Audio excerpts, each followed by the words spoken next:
You wake up, reach for your phone almost without thinking, and before your feet even touch the floor, you're already somewhere else.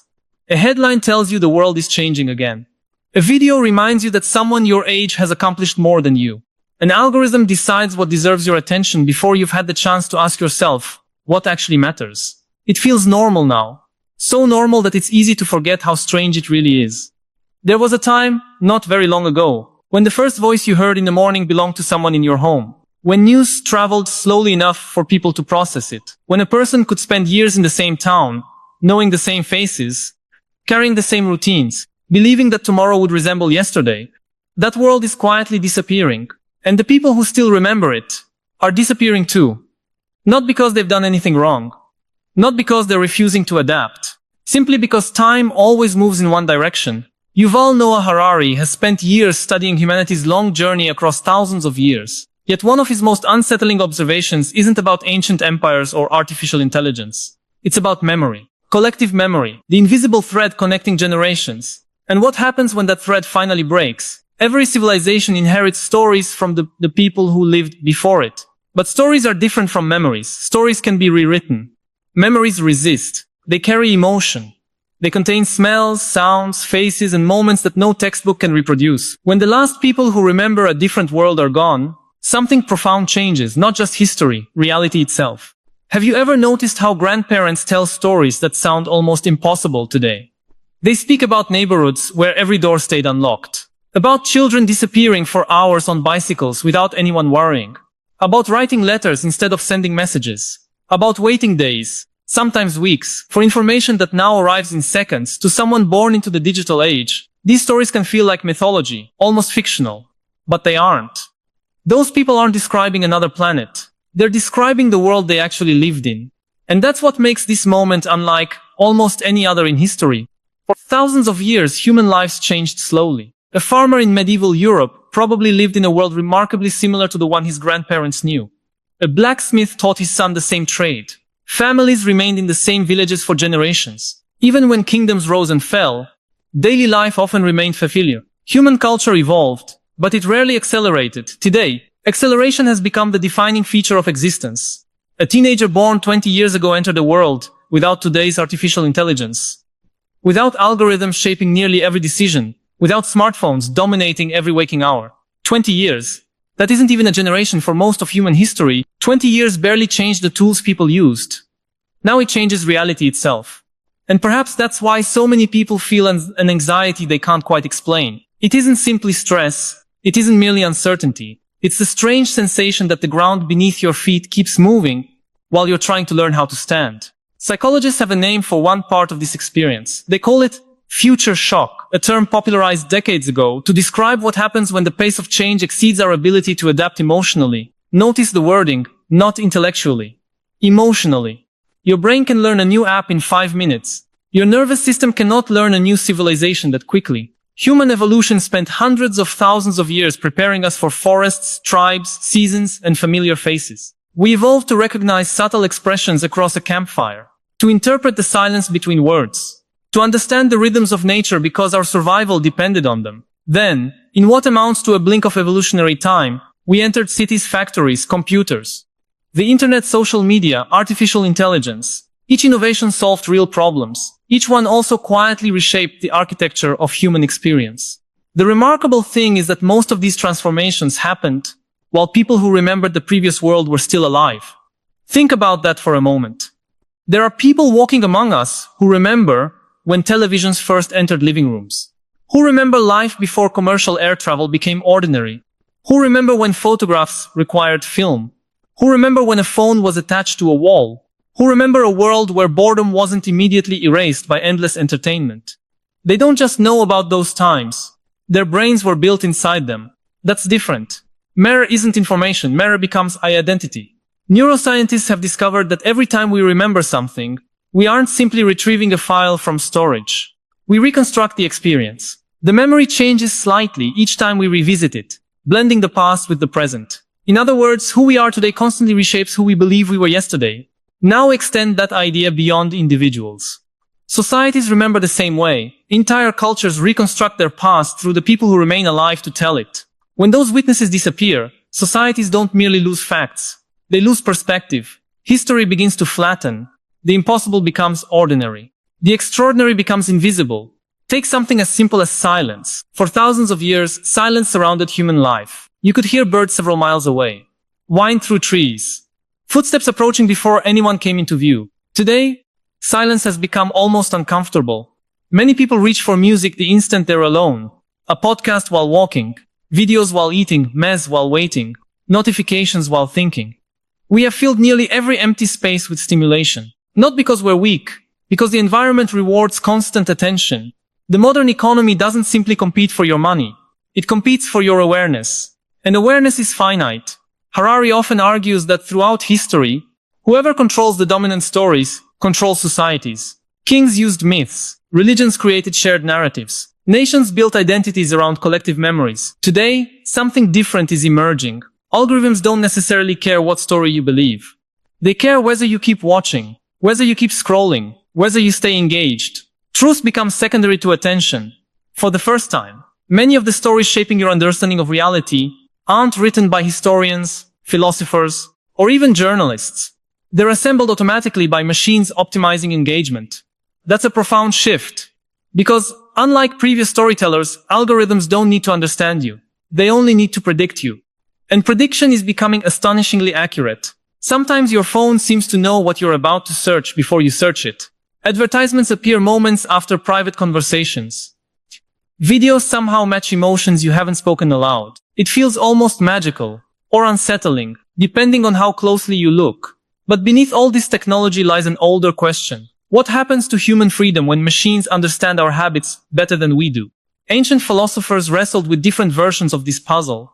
The Stoics believed freedom came from mastering your own mind rather than controlling external events. Buddhist thinkers suggested that much of what we call the self is actually a stream of habits, attachments, and conditioned responses. Modern neuroscience adds another layer. Many decisions begin forming inside the brain before we're consciously aware of making them. Pause there. If habits shape behavior, if environments shape habits, and if algorithms increasingly shape environments, then who is really making your choices? That question isn't science fiction anymore. It's becoming one of the defining philosophical questions of the 21st century. Yet perhaps the greatest irony is this. The more connected humanity becomes, the more many people report feeling isolated. Never have we communicated with so many people so instantly. Never have loneliness rates climbed so dramatically. How can both be true? Because connection and contact are not the same thing. Your ancestors depended on a small tribe where every relationship mattered. Losing the trust of 20 people could threaten survival. Today, someone can receive thousands of likes from strangers, while feeling completely unseen by the people sitting across the dinner table. Our technology expanded communication.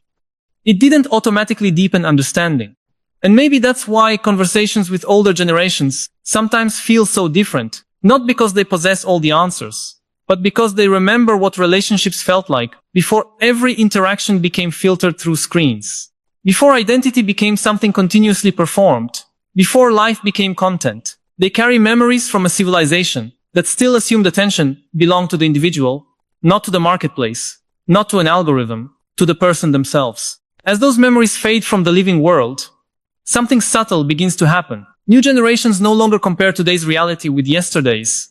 They compare it only with the version of today they inherited. And once that happens, even the most extraordinary changes begin to feel inevitable, normal, permanent. But history has a way of reminding us that nothing about the present was ever guaranteed. The world you consider ordinary would have appeared almost incomprehensible to nearly every human being who ever lived. And perhaps even more unsettling, the world your grandchildren inherit may one day make your own memories sound just as unbelievable. The strange part is that most revolutions don't announce themselves. When historians write about the fall of an empire or the birth of a new era, they often describe it as though everyone living through it understood what was happening. But they rarely did. History only becomes obvious when you can look backward. The people living inside the Roman Empire didn't wake up one morning thinking, today begins the end of Rome. They still went to work. They bought food. They argued with their neighbors. They worried about their children. Life continued. Only years later did those ordinary days become chapters in history books. The same may be true for us. It's entirely possible that future generations will study this moment as one of the greatest turning points in human history.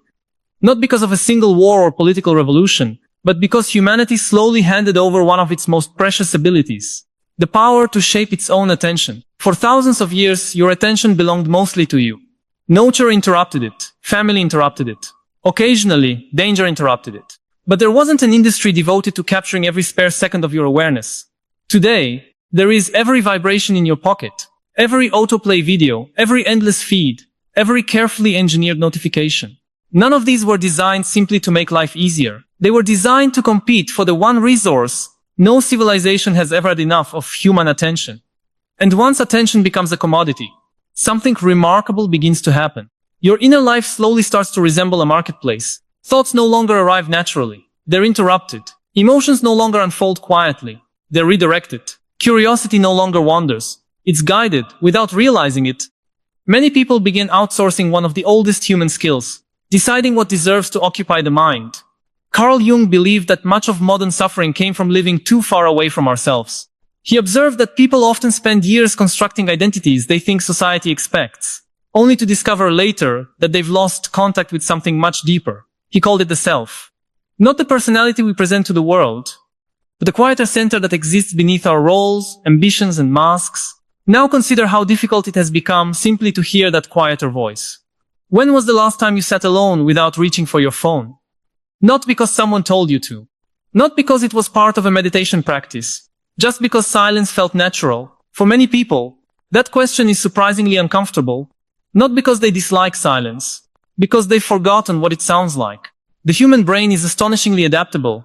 Neuroscientists refer to this quality as neuroplasticity, the brain's ability to reorganize itself based on repeated experience.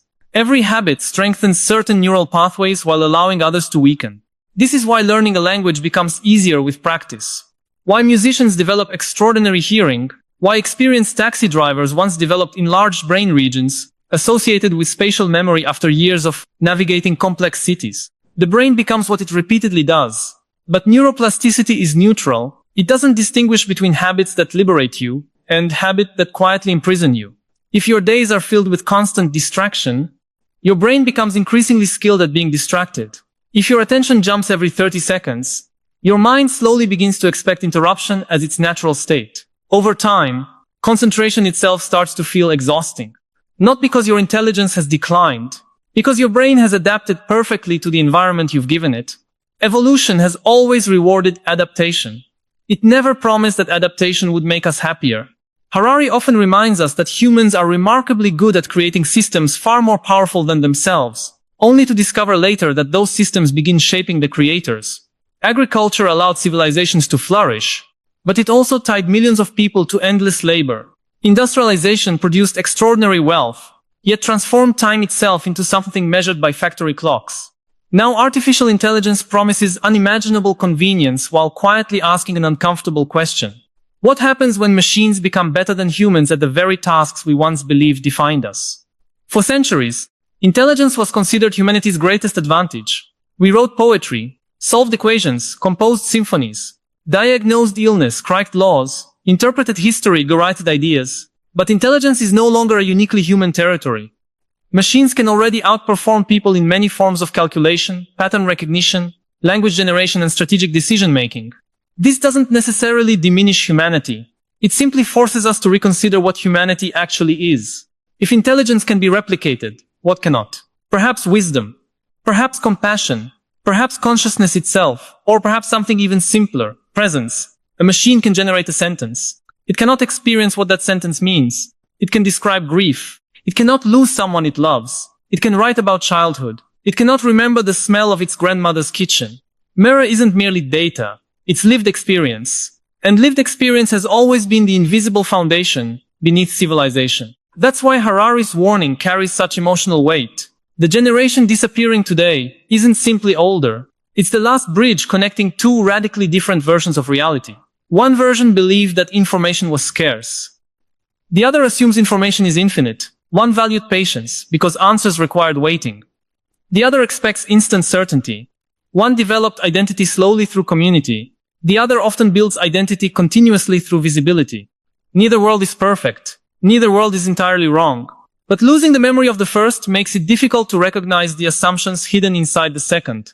Have you ever noticed how every generation believes its version of normal is simply normal? Children born into cities rarely wonder why stars aren't visible at night. People raised with GPS often struggle to navigate unfamiliar places without it. Those who have never lived without the internet may find it impossible to imagine how people researched, learned, or built friendships before constant connectivity. The philosopher Martin Heidegger warned that technology doesn't merely provide tools. It changes the way reality reveals itself to us. A hammer changes how we build. A map changes how we travel. But digital technology changes something far more intimate. It changes how we perceive existence itself. Time becomes compressed, distance disappears. His patience feels inefficient.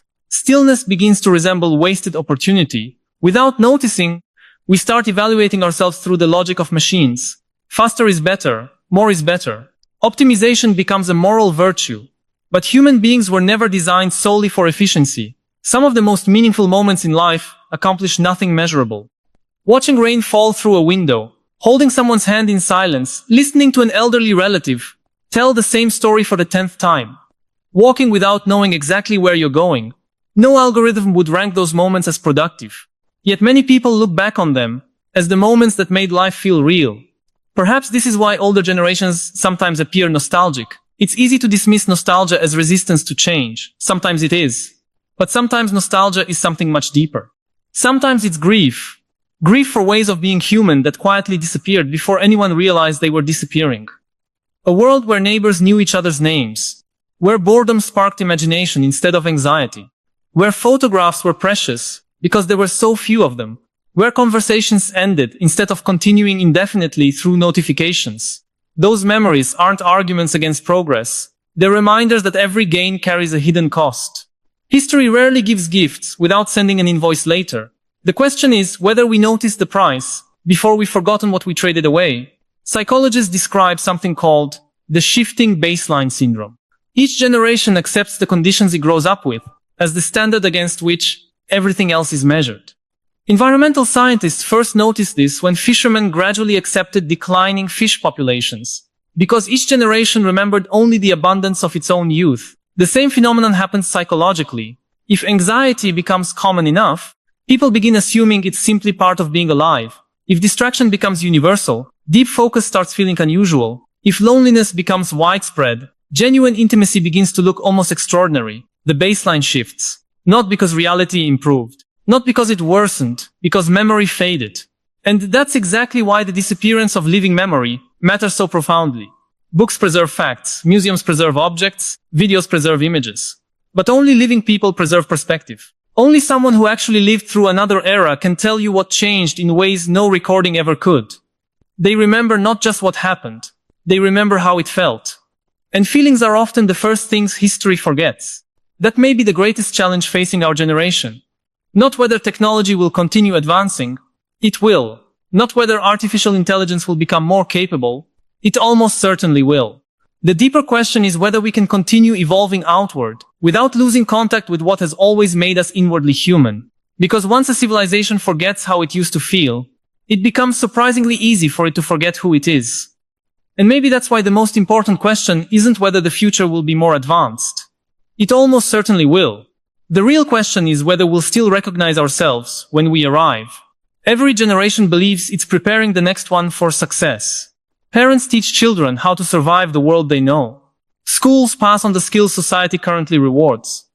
Institutions build people who can function within the systems that already exist. But what happens when the world changes faster than any parent, teacher, or institution can keep up? For the first time in history, millions of people are raising children for a future they can't picture. Not because they lack imagination, because the pace of transformation has outrun prediction. 100 years ago, a father could teach his son a trade and reasonably expect it to remain valuable for decades. Today, entire industries appear and disappear within a single career. Skills that once guaranteed stability become obsolete almost overnight. Even the idea of having one lifelong profession is beginning to feel like a relic from another age. Harari often points out that in previous centuries, the greatest challenge was exploitation. Powerful institutions wanted your labor. They wanted your time, your physical effort, your productivity. The 21st century introduces a different fear, not exploitation irrelevance. What happens when systems no longer need certain forms of human work? It's a frightening thought because work has never been only about earning a living. Work gives rhythm to time, it creates identity, it offers a sense of contribution. Ask someone, who are you? And many instinctively answer with what they do. I'm a teacher. I'm an engineer, I'm a nurse, I'm a carpenter. Very few people begin by describing what they love, what they fear, or what they dream about. Somewhere along the way, occupation became identity, but identities built entirely on external roles are fragile. Lose the role, and many people begin wondering whether they've lost themselves. The ancient Stoics understood this long before artificial intelligence existed. Marcus Aurelius reminded himself repeatedly that everything external, status, wealth, praise, even reputation, could disappear without warning. If your peace depended entirely on those things, then your peace was never really yours. That insight feels strangely modern, because today, external validation has become almost unavoidable. A photo receives approval in seconds. An opinion gathers applause or outrage before the day is over. Success is measured publicly. Failure is witnessed publicly. Even ordinary lives are increasingly lived in front of invisible audiences. Without noticing, many people begin confusing being seen with being known. But they're not the same. You can be watched by millions and understood by no one. You can have thousands of followers and still feel invisible when the screen goes dark. The philosopher Søren Kierkegaard warned that the greatest danger isn't losing your life. It's losing yourself while remaining perfectly busy. Those words were written long before smartphones. Yet they sound as though they were written yesterday. Have you ever reached the end of a day feeling exhausted, without remembering what actually made the day meaningful? Hours disappeared, notifications were answered, tasks were completed, videos were watched, conversations happened. Yet something feels strangely empty. Almost as though your attention was spent without your permission. That feeling isn't weakness. It's information. It may be your mind quietly reminding you that existence cannot be measured only by activity. Human beings don't simply need stimulation. They need significance.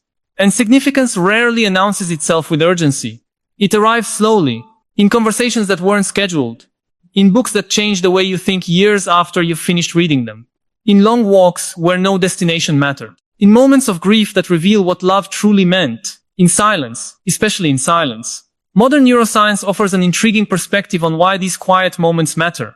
When the brain isn't focused on a specific task, a network known as the default mode network becomes highly active. For years, scientists assumed this was the brain at rest. Now we know better. This network is deeply involved in self-reflection, memory, imagination, empathy, and the ability to construct a coherent sense of who we are.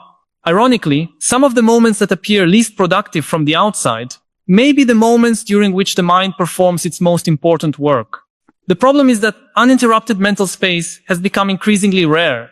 Every empty moment is easily filled. Waiting in line becomes scrolling. Walking becomes listening. Sitting quietly becomes checking messages. The spaces where identity once quietly assembled are gradually occupied by constant input. And if we never allow our own thoughts to finish speaking, how do we know which thoughts are actually ours? Perhaps that's the hidden meaning behind Harari's observation about disappearing generations. It's not only that older people remember different technologies. They remember a different relationship with time. Time moved differently. Conversations unfolded differently. Friendships developed differently. Waiting was not considered failure. It was simply life. There's something deeply humbling about sitting with someone in their 80s or 90s. Not because they're always right. They're not. Not because the past was always better, it wasn't, but because they embody evidence that human beings have already lived through enormous transformations, wars, economic collapses, cultural revolutions, scientific breakthroughs, social upheaval. They remind us that every generation believes its challenges are unprecedented, yet humanity keeps adapting, not perfectly, but persistently. Still, adaptation alone isn't wisdom. A tree can adapt by bending with the wind. Human beings possess another ability. We can ask whether the direction of the wind is taking us somewhere worth going. Technology itself is neither hero nor villain. Fire cooked food. It also burned cities. The printing press spread knowledge. It also spread propaganda. The internet connected distant families. It also monetized distraction. Artificial intelligence may cure diseases we once believed untreatable. It may also challenge assumptions about creativity, employment, privacy, and autonomy that have defined modern civilization. The tool is never the entire story. The question has always been the same. Who is shaping whom? Are we using our inventions consciously, or are our inventions quietly redesigning us? This is where philosophy stops being abstract and becomes intensely personal. Nietzsche once suggested that anyone who spends too long staring into an abyss should be careful, because eventually the abyss begins staring back. Today the abyss doesn't necessarily look dark. Sometimes it looks entertaining, sometimes it's personalized. Sometimes it knows exactly which video you'll click next, exactly which headline will trigger outrage, exactly which fear will keep you engaged. The danger isn't that technology is evil. The danger is that it becomes so seamless, we stop noticing where our choices end and our conditioning begins. Awareness has always been the beginning of freedom, not certainty, not perfection. Awareness the moment you notice your habits, they no longer completely own you. The moment you notice your fears, they become something you can examine, instead of something that quietly drives your decisions. The moment you recognize that your attention is valuable, you become more careful about who and what you give it to. Maybe that's why conversations across generations matter more than ever. Not because older people possess all the answers, and not because younger people are somehow lost. Each generation carries something the other lacks. Older generations remember worlds that no longer exist. Younger generations see possibilities that older generations could never have imagined. Wisdom emerges when memory and imagination meet. When experience listens to curiosity. When innovation respects perspective. I'd love to ask you something, and I hope you'll answer honestly. Who in your life still remembers a world that's almost impossible for younger people to imagine? Maybe it's a grandparent who still talks about life before the internet. Maybe it's a parent who remembers growing up without smartphones. Maybe it's an older neighbor whose stories always seem to come from another universe. And when was the last time you truly listened? Not politely, not while glancing at your phone, really listened. Share your answer in the comments. Because those